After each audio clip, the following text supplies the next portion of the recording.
same title, which was written in 1849, although it had a different title when he wrote it. I was researching this, and I was very happy to come upon a collection of Thoreau's more political writings, including Civil Disobedience, in a collection, the foreword of which, the introduction of which, was written by Howard Zinn. So great, and that was back in 2003. And he wrote, Zinn wrote, quote, "Thoreau's great insight was that there is a moral emptiness in government unless it is filled by the actions of citizens on behalf of justice." And that's so beautifully put. But I'm wondering, what happens when our morals clash? Because our democracy allows us to dissent from each other as well as from our government. And at this time, you know, we are in a polarized political environment.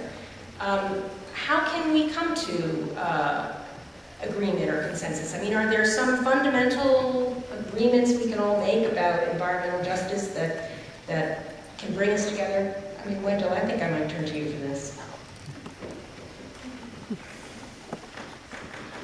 Well, again, I don't know that you can start this conversation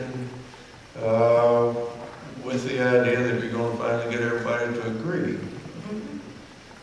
But there are,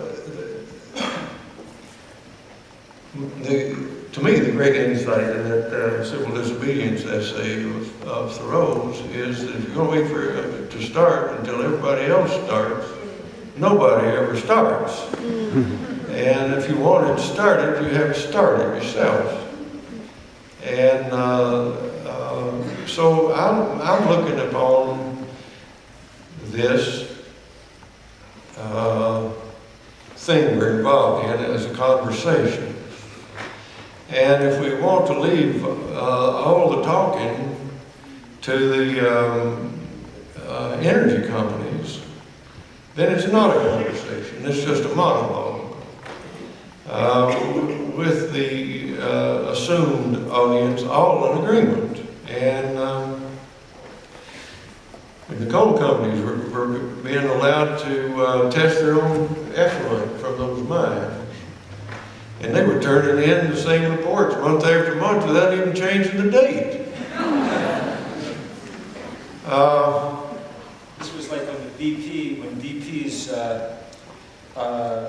their safety filings for their Deepwater Horizon rig turned out to have a lot of stuff about what polar bears and things were going to be affected. They just copied it straight out of their article. Right. Well, this is carelessness. But of course, the kicker is, and we have to depend on this a little bit, they're in the world. They're in the house that they're burning down. And poor things. And we've got to carry on our side of this conversation, regardless of whether they're listening or not, but with the idea that if they ever did listen, we could help them. And they might help us to put out the fire. So this is the nonviolent argument. It's the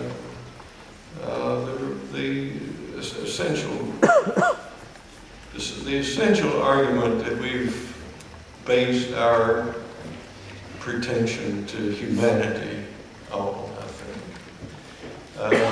Our pretension to be humane, to be more, for human to be more than the name of a species that has shark-like impulses.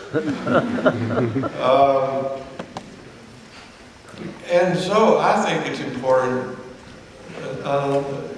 that we keep speaking in a tone that can be agreed with if ever these people get into a disposition to agree. Now, we need to understand these people are locked in. You know, the hardest thing, now maybe it's people from below the Ohio River that know this better than you people up here. But one of the hardest things to know is that some very good people sometimes do terrible things. And you meet these people individually, you know, they're all right. They're, you know, if you got any self-knowledge at all, you know that you're not holding the only candle of virtue in the room.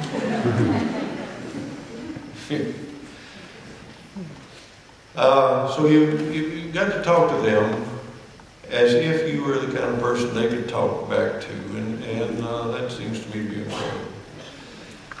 I did hear a journalist tell the Commissioner of Natural Resources in the governor's waiting room one time. This is a good journalist. He's our friend. But he said to that fellow, "You know it's wrong." He said, "If you look at it, you know it's wrong." He said, "If you got any religion at all, you know it's wrong." So there it was, you see. He didn't hit him. He just laid out the human common ground. This is something we can say to each other. Thank you.